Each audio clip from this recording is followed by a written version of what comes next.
becik besok barisanem baris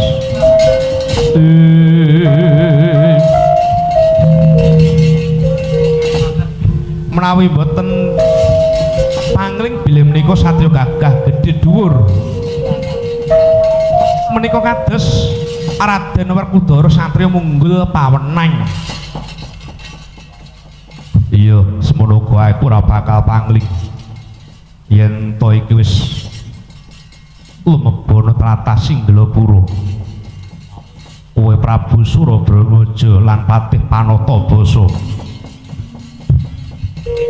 Nggih, leres ngendikane Raden Werkudara. Sasampun niku lemgah kanthi prayogi wonten wigatos menapa Raden? Dumugi wonten ing Singgelapura. Prabu Surabramaja keparing dina iki aku njaluk tulung maneh marang para kadang sewu negara. Liripun ngados pundi?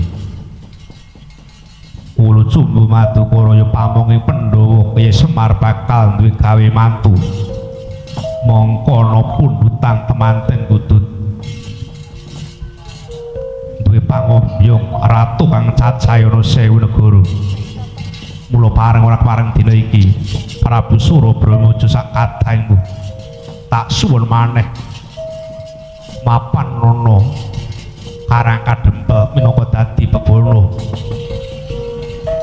Bumi goncang kancing langit klap-klap kampung ular genjang risang maweh gandrung ladalah menawi keparing Raden mekaten nyuwun sewu Raden kula mboten saged ngaping kali minangka dados bebananipun para satriya. Rikala semanten dhawuhaken Gusti kula inggih Raden Permati ngginakaken Raja Narpati sewu negari dinten mangke Kyai Semar ugi mekaten. Oh Raden menawi dipun lajeng-lajengaken badhe nyusutaken kawibawanipun awon-awon bilih kula menika nalendra nyuwun sewu paripaksa dinten mangke boten saged minangkani panyunipun Raden Werkudara. Sewu warsa bakal tak tunggu besok kapan kesaguane para kadang sewu negara. Kadyatri sang apik rangu rinang kula kinempit gempit. Ladal ora kena senangga.